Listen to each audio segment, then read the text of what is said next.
Welcome to the podcast. My name is Jamie Knight, and I'm a realtor with Real Broker here in Cajun Country, Lafayette, Louisiana.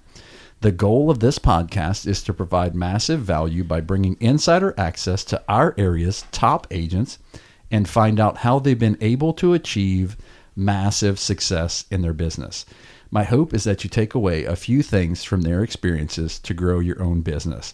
My dual guests today are Lindsey Reed and Brandi McKnight. Hello. And they are both previous guests on the podcast. And you can find Lindsey's under Do the Thing, Have the Power. Yes. And you can find Brandi's under Invincible.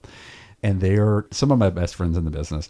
And it has been such a joy to share their stories on the podcast. So I am so excited to get us together to talk about end of the year. And we just did a brainstorming session together. We're from different brokerages, and we're here to just talk about our 2024, what worked for us, what didn't work for us, what we're planning on changing and implementing in 2025. So let me start with Lindsey. What worked for you in 2024? Let's talk about where you are and what worked. Okay, so in 2024, going into 2024, we knew the market was going to be different from the last several years. And so my main goal was to get my head clear and have more time for my family, but also be super focused on my clients. And I think both of those things definitely happened. I think 2024 came with many challenges that, a lot of us, like I said before, knew were coming, but then also some that we just kind of had to take it and do our best with it and kind of get through it. I know we talked earlier about like interest rates and insurance rates too. Absolutely. Were a super huge hurdle for a lot of my clients in regard to affecting their monthly notes, their debt to income ratios. So working with, lenders and other people that can help get our buyers where they needed to be to get a sale to go through and help them get into the home of their dreams was very challenging. But I think we had good years. I think what worked for us was we continued to work. Yes. We knew that there were going to be new challenges ahead of us. We kind of got ahead of the ball and we figured out how we could combat that. We got in touch with our lenders, our insurance agents. We got game plans together and we woke up every morning with the same goal in mind to do right by our clients. Yep. And we worked. Yeah. Yep. Yeah, I say that all the time. I mean, most realtors, I think, at least the ones who aren't successful or didn't have great years, they just didn't put in the work because I feel like opportunities in 2024 were there for those people who are willing to go to work every day. Absolutely. And even Brandi, in your story of having cancer struggles and still this year was still, struggles health-wise and all these crazy things that happen, you were still able to pull off Superwoman 70 transactions or so this year, even in what was arguably one of the probably the worst years that'll go down in real estate, to pull off 70 transactions. But how lucky we are to have a year like this. And I think what this year did for us was it taught us a new skill set. And we're going to take those skills that we refined this year in 2024. We're going to march into 2025 with that. And we're going to be invincible. Yep. Because we know how to get around the problems now. Yeah. We know the solutions. I think all three of us, instead of talking about the problems, we went ahead and we looked for the solutions. Yes. And I think that's what kept us going. Yes. And it all goes back to relationships. We talked about this in, I think, both of our podcasts. You do it for the relationship. Yes. And I feel like the rest just comes, Yeah, absolutely. I even posted something on my Instagram. We talk about cold calling. When you actually get nervous about picking up the phone, you're like worried about yourself in that situation. Yeah. Anytime you're nervous about cold calling, you're so stressed out about yourself. Yeah. Because if you're worried about the client, you don't get stressed out when you call your grandma. It's not about us. It's a call. Yes. It's never about us. Yeah. It's just not. And I think that we lose sight of that. Many times we gauge our success by our paychecks. And we were kind of talking earlier where we may have not taken home the income that we have taken home in the past. We gained so much more. That power that we have going into 2025 is so much more valuable than a couple of extra bucks made in 2024. Absolutely. Those skills, no one can take that from us. Yeah. They're ours. We earn them. Yeah. Yep. And Brandi was sharing with us some of the, her transactions this year where she made $1. $1, $2, $20. The things we do to make deals go through. And look, I did it with a smile on my face. At the end of the day, my clients were happy. I'm confident that when the tide changes and they need real estate, they're going to come back to me. Absolutely. Because they felt I was fair, and I got the job done no matter and what. you did it for the relationship, for the relationship. It's never Yeah. about the money, and it's never about us. Yeah. We need to just keep that. People say keep your eye on the prize. The prize is the relationship. Yep. For sure. Yeah, and that's the huge thing. I did a closing yesterday with a lady, an older lady. She bought her first home. She'd raised, I don't know how many kids, like she said, like 4 or 5 kids, and then she has like 16, 12 grandkids or whatever. It's crazy. Like, how and then awesome she is that? purchased her first home, so I got to celebrate that with her. That's so Yeah. amazing. And see, Yesterday. it's moments like that. Like, that's why we keep doing what we do. And Yeah. no one could take that from us. No, I mean, those I are know. experiences that we would have missed out on if we would have just thrown our hands up in the air and said, this is not going to work. It's so true. Let's move on. Oh, and in 2024, like, we have had to be very creative. Don't you feel the same way? Extremely, Like, yes, deals yes. that would have typically years past been like, oh, easy peasy, it's fine. Oh my gosh, like the hurdles that we've had to get through to get to the closing table. Yeah. Like, real estate is a roller coaster. So if you see that meme, like, it's for real. It's real. Like you would cross one, you're on the way to the finish line and you jump a hurdle and then you realize you just tripped on that one. No, it's you got to true. get up and jump another one and another one and another one. But man, when you cross that finish line, how good does that feel? I know. Well, and I say this to so many clients, but I'm like, okay, don't have anxiety when I call you. Yeah, Because it may not always be sometimes I bad. know, yeah, because it's not always bad, but sometimes just be prepared. You can tell when they We answer will the get through phone. it. Hello? I know. I'm It's like no, a it's panic good. in their voice. It's good. Yeah, so let's talk about setting expectations, because that's one thing we had talked about in our goal setting meeting that we just had. So talk about what that means to you guys as far as setting expectations. Brandi, you go first. I just feel like you have to be on the same playing field. You and your clients are a team. It's you against the world, basically. You have to be on the same page in the same book and have the same goal in mind. A lot of times I'll tell them, you're not going to like what I'm about to tell you, but I'm going to tell you anyway. And it may upset you, but tomorrow it's going to sink in and you're going to jump back on and we're going to keep moving forward. I think sometimes in the past, it was very easy to overpromise because we were in a land of multiple offer situations and things were easy. Insurance rates were reasonable.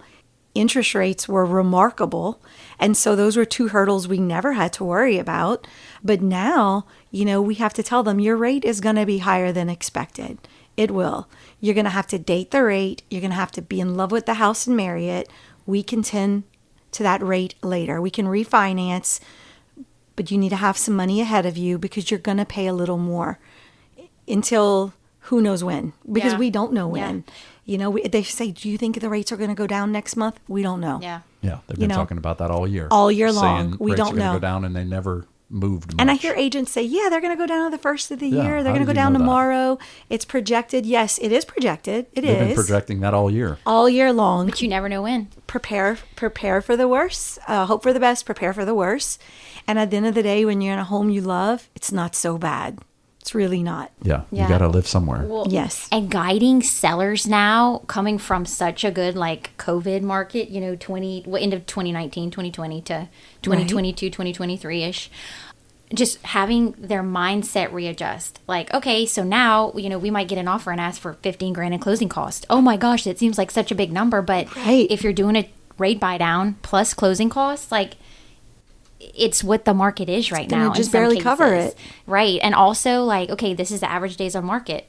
Even data now, looking whenever you go to sell a house, it could say you're going to be on the market for 60 days, but it could be 120 or it could be 2, Just never know. At this point, it's just kind of unpredictable. And setting that expectation, knowing that you are going to work 100% for them, helps them to get through the craziness of real estate. I just tell them, hey, put on your seatbelt. We're about to go on a ride. Yeah. Put on the seatbelt. If you're committed, I'm committed. But we both have to be on the same page at all times or this is not going to work out. Yeah. Yeah, and setting that expectation as far as like length of time on the market and stuff like that, and giving them an expectation of, hey, it's not the COVID market, or it's not the quick sale market. We're going to have some challenges. We're going to be high day on market. We're going to be 30, 60, 90 days before we get our first offer, setting their expectations, saying, hey, you might get 2 or 3 showings. So let's make sure those 2 or 3 showings we do get are amazing, or let's make sure that we have all of our ducks in a row. We prepare our home for the market.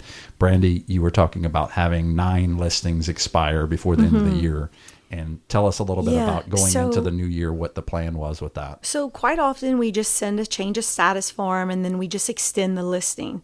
But I felt like so rushed with so many at the end of the year that to send that form, have a client sign it, put it back on the market, nothing's going to change unless we change. So instead I asked them to take a couple of days, think about what their expectations of me are and the market, and if they feel that I could have done anything better, and that we would address that. And then I would do the same. I would write a few suggestions I have that maybe they weren't willing to do in the beginning. Let's regroup and let's revisit that. And that first week in January, we'll sit down, we'll get together, and we'll get a game plan. We're not going to re-enter the market with the same listing. We're not just going to pop it back on there, hold our breath, and hope for the best. We're going to attack it, and we're going to try really, really hard to see what didn't work and try to generate, and readjust, pivot. We have to pivot in this market. And give yourself the chance to set new expectations of what we're going into 2025 versus sending them, like you said, sending them the paperwork. It's the same status quo. We just pop it back on the market or extend the expiration date till whenever, and then it's the same old thing. There was no disappointment in their voice. They welcome that. They're like, yes, let us think about it for a few days. We'll come up with a short list. You do the same. We'll talk about it, and we'll go into 2025 ready to sell. Yes. Yep. And the confidence that you have in yourself too, that was another thing that I picked up, and maybe you didn't, but the confidence that you had in yourself. And you even said, hey, like, you're going to get some contacts from some other realtors. You're going to get some people that mail you. You're going to get some people that call you when they see it's expiring. But the confidence that you had in yourself to say, like, let's do whatever's best for you. Whatever's best. And if you want to go list with somebody else, or you feel like that's a better route for you, go do it. You know, that may happen, but you're putting them first. In this it's about the relationship. It's about we all have the same tools. Like, we all have the same tools. You better find an agent you can have an honest and open conversation with. Yep. And a tough conversation, because that is going to be your ally through it. And you need somebody that you can, if you need to get ugly, get ugly. If you need to get happy, get happy. But you really, really, really need to have trust in your agent and be comfortable enough to have a hard conversation. And we need to be comfortable with our clients and be able to always tell them the truth and have those hard conversations. We know we break their hearts sometimes. It breaks our heart to break their heart, but it has to be done. For us to do our job the right way, sometimes we have to do hard things.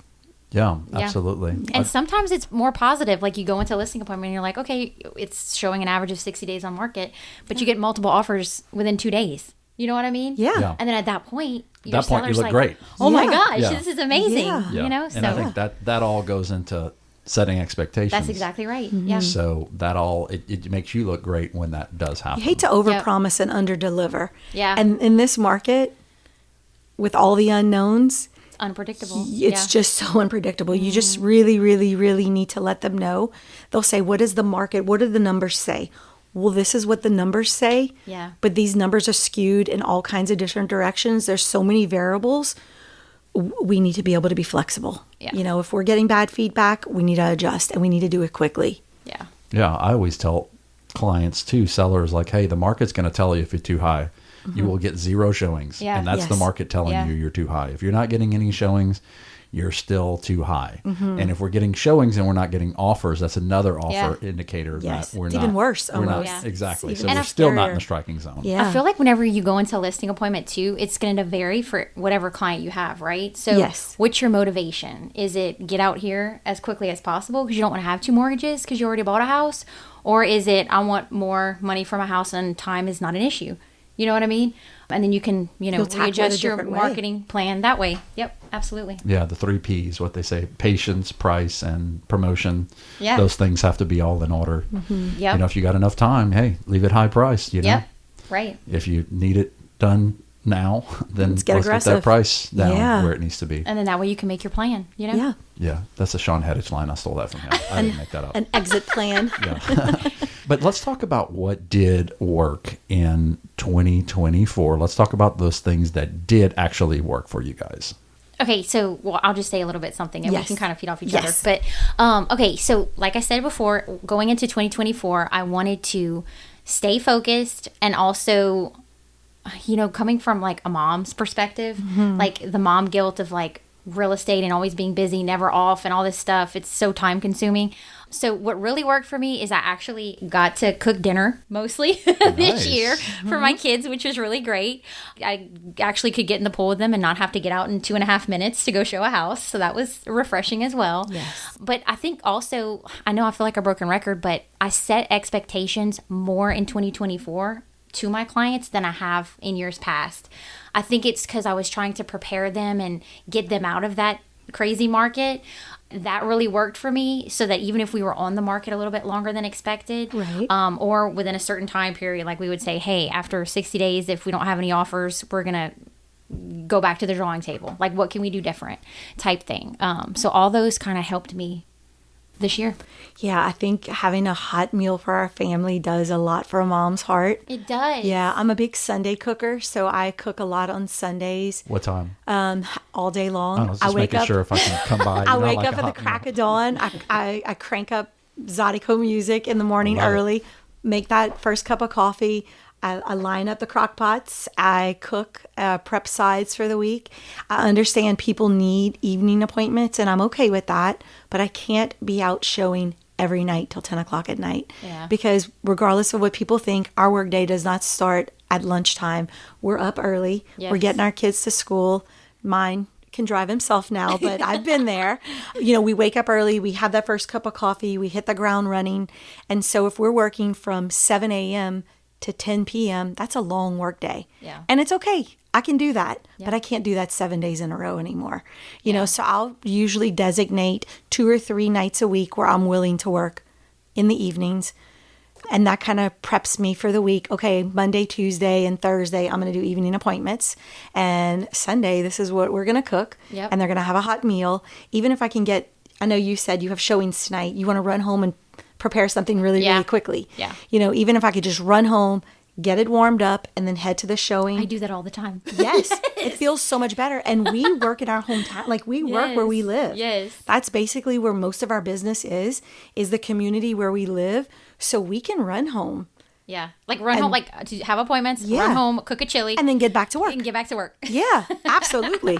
I'm like, look, I left it. It's hot. It's in the crock pot. Yeah. Serve yourself. Don't worry about the dishes. I'll get it when I get back. Yeah. And I can go to work with an open mind, not wondering, oh God, I'm so guilty. My kid had to eat a ham sandwich again tonight. Yes. You know? Exactly. So, and and you I- can focus on your clients. Whenever you get Yes. to the show. Yes. Yeah. That way it's their time. My kid had his time. That's their time. And then also taking care of ourselves. Yeah. I've been trying to block out a little time where even if it's just to sit in silence, I will get home and I'll get in the garage and I'll sit in my car for 10 minutes. Yeah. I'll take out a piece of paper. I'll write down everything your I need mind to do. Get my mind right. I'll put the paper back down, go do my household things. Yeah. And then that list is ready for tomorrow. And I feel so much better that way. It's all going to get handled. It will. Yeah, I love that. You guys are amazing. I love, the amount of production that you guys both do and raise kids and be everything to everybody. It just blows me away how you guys pull it all off. So kudos to you guys and all the thank other you. moms that are Yeah. rocking it in real estate, because there's a lot of them in Acadiana. A lot of dads, too. Yeah. A lot of dads But, do double duty. The dads, we it's expected, of us as dads, and maybe we can get away with it a little bit easier in the sense of, I don't know. I don't even know where I'm And going with this. we said that maybe we could focus on some personal goals this year. And we feel like when we're better human beings, we can translate that into better work for our clients, keep our mind healthy, 100%, our yeah. emotions healthy. We kind of are making our little bucket list for the year. We're all on the same page with that. It keeps us motivated, but it can't always be all about work. No, it's so true. You know, it well, can't. and Brandi, we talked about this. So in 2024, one of my goals was to read more. Yes. And I've done that, and you're going to do that. I'm going to do that too. I have a box. I put a couple of books that I've been buying through the years and I never got to the end of them. They're in the box. By the end of the year, that box is going to be empty. I'm going to read all those books. And my other goal that's going to make me so happy is we're going to make sure that Lindsey meets Shaquille O'Neal in 2025. We already made some calls today. That's one of my goals for her. Yeah, I love that. And Y'all are I'm going to just the feel best. really accomplished when that happens. I can't wait. My love language is doing for others. You're such a giver. I know, you love really to are. give. I love, that makes me really, really happy. Sometimes people say, why do you do all that? Well, that brings me joy. I know. Like, that's your Yeah. happy place. That's my happy place. Yeah. And being able to work and make an income for myself has afforded me the opportunity to give to to others. give more. Yeah. And that feels so stinking good. The dollars in your account will never make you feel as good as the smile you can put on somebody's face. It's so true. It's I think that's priceless. why we stay in real estate too. Don't you agree? And yeah, Don't you and I agree, think Jamie? that's why we gravitate to Yes. each other because Yeah. we're so similar in the way Yeah. we market ourselves.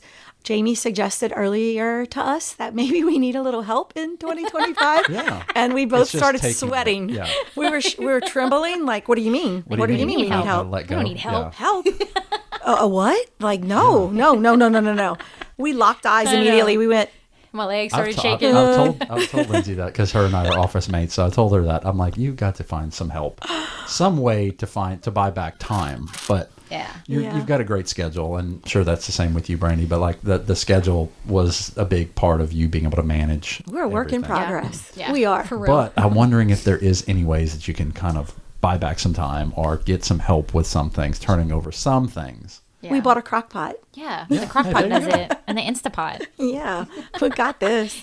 And the robot vacuum thingy. Oh, That picks up all the dog hair on my floor. Roomba, Roomba. Yes. Exactly. There you go. Well, let's talk about what didn't work for us in 2024. What was some things, some mistakes, some things you wish would have gone better, some things that you that didn't work so well for you this Yeah. year? Besides, like, the insurance rates. It was really That we things that couldn't were control. out of our power. Yeah, Like things that yeah. were out of our power, like the rates, The more paperwork. more paperwork, Yeah. the new rules. Yes. We were held to a new standard, and sometimes we had to really beg to be paid. Yeah. Because our paychecks, we were used to having an industry standard where this is what the commission rate was, and now we're having to ask for this. And so that was a little challenging, but I think we found our voice in that. Yeah. And I think, again, that helped us become better communicators. Absolutely. And to be honest, everything did work. We had great years. Yes. It did work. Yep, it did. because we continued to And work. with changes, I feel like a lot of agents found the positives in those changes, Yes. like with the new buyer agency agreement that you have to have before you have to take a buyer into the Yeah. first showing. Absolutely. I think it helps us be more professional and sets expectations on the buyer side. That way you can show your value and how having a buyer's agent is so important. And most people didn't really understand how it all worked. This forces you to have a 5-minute conversation Yeah. before you even touch that doorknob. Yes. And you say, hey, this is how this works. This form, I'm going to have you sign this. Let's talk about what is written on here. I really want you to understand this. Yeah. If you read this and you understand, and I do a good job explaining this to you, I don't have to worry about where you're going when you leave this appointment. Are you going to meet 17 other agents? Right. You know, Right. if you understand, and again, that built trust and rapport, and that really, really helped us hang on to clients. Yeah. Well, it helps them realize that you're not just somebody opening up a door. You're Right. there to protect them and to guide them throughout this process. Absolutely. Yeah. And it also eliminated a lot of those door openers, I think, from the market. I'm sure you'll see the numbers probably decline. I mean, Yeah. you hate to see people leave the market, but Yeah. unfortunately, some of those realtors who were just kind of there to open doors are probably going to be the ones that fall off this year. Yeah. So you Yeah. hate to kind of see that happen. But We do. You want everybody to make a good living, but I really think that the change, it's about perspective. If you look at the change as the most awful thing in the universe, it's going to be awful. Mm-hmm. But if you look at that change as a positive in our market and you work with it, it's going to work with you. Yep. Yeah. And I do think that this change, especially for you guys, because, and all top producers is, that the top producers didn't really miss a beat on this thing. Mm-hmm. I don't feel like it was a trip up for us. It was a new this task. Year. It was a new challenge. Yeah. And we pivoted. I looked at it like it was just a great opportunity to, okay, how can I communicate this better? I personally recorded a YouTube video explaining why they needed to work with me. Mm-hmm. Explain the changes of the buyer agency thing and what changed, what did they need to know. And, it was great. And I basically just would text it to the client before the showing, and they got to the showing and they were ready to sign. They knew what was going on. A little ways. And then, sitting down and also explaining it to them. But finding those little ways to save time and not have to have the same conversation over and over and over again was important to me. So that worked for me this year. That was one thing that did work for me. Yeah. Was that YouTube video. And those buyers were serious this year. Once they were educated and they knew what they were up against, they had all their affairs in order. They had their financing in order. They went and they got those insurance quotes. They prepared themselves. They made sure they had the funds needed for closing, and they did not go into this market blindly either. Some may have, but that's the ones that did not have agents that took the time to explain. Mm-hmm. Those people felt lost, and they quickly moved on to someone else that would explain it. Yep. Yeah, I thought it was crazy earlier in the year where you had all these clients that basically had signed 3, 4, 5 of these buyer agency things as they saw houses. But that's our fault. Well, it was the fault of those agents. That's right. They weren't explaining it. That's right. Explaining it and just saying, hey, there's an e-sign I need you to sign, and click through it. And that was the craziest thing. I couldn't. And that's the easy way out. That's the easy part of our job. Sometimes if you take the easy route, it's going to be really hard in the end. It won't be. You're going to lose a client. Yeah. Choose your hard. Mm-hmm. A hard job equals an easy life. Yeah. Work smarter, not harder. Yeah. So doing it the hard, unfortunately, we don't know any other way other than the hard way. Mm-hmm. But that way values the customer and it values our clients. And that's what's most important, is that they understand what they're signing and going into. And if they're not comfortable with it, we want to either make them comfortable with it. Right. And we've mastered that. We're going into 2025 knowing exactly how to navigate that document. We know I'm so pumped about 2025, y'all. It's going to be awesome. Well, let's talk about some things that we're going to do in 2025. Let's talk about that. What's some things that you guys are hoping to implement in 2025? And we're probably getting a little bit close on time, so I'll give you guys your own hot seat. What are we implementing in 2025? And we're going to close after that. I want to continue to communicate and work on communication with my clients. Periodic updates. I want to set some guidelines. Again, scheduling. I need to block out some time, some me time, because if I'm not healthy and well, then I am no good to anyone else. So, that's very important to me. I also think that in this coming year, relationships are going to matter more than ever before. We're going to see our repeat clients continue to come back to us. They're going to refer their friends and family to us. But it's our job to keep them. Mm-hmm. They're handing them to us, but we need to nurture those relationships. I want to continue to love on my clients. I want to continue to be vested in their lives. And I want to grow old with them. I want to be their agent forever. Yes. Their agent for life. I think you said it perfectly, nurture. You know what I mean? Like, that's one of my goals for 2025, besides time management, which I feel like is always my goal. It's always our goal. But I want to nurture those personal relationships and have more like sit down in-person visits, which I have been working on end of this last year too. But I don't know, those just make my heart happy. And I feel like if you said, if your heart's happy, then you're well paid. Yes, you're well paid. Yes. Yep. I love that. You guys are awesome. And thank you so much for your friendship, and being together with you guys is so awesome today. Thank you so much. Our time this afternoon. No, thank you for the opportunity. I hope that you guys go back and check out their episodes, because their whole backstory is in there. Lindsey's was Do the Thing, Have the Power. Go back and check that out. And Brandi's was Invincible. And it tells her whole backstory and her struggles of the year that she did 100 houses and struggled with cancer. So amazing stories. And she kicked ass. And she still kicks ass. And awesome that we're spending this time together, marching into the new year. I know. And I have such clarity going into next year. And you guys are part of that. Aww, yes. Same. I love that. Awesome. Well, I hope that you guys are enjoying the podcast. Give us a good review. Give us a share. Give us a like. Send this over to a friend who may be struggling right now. And I hope that you guys have an amazing day.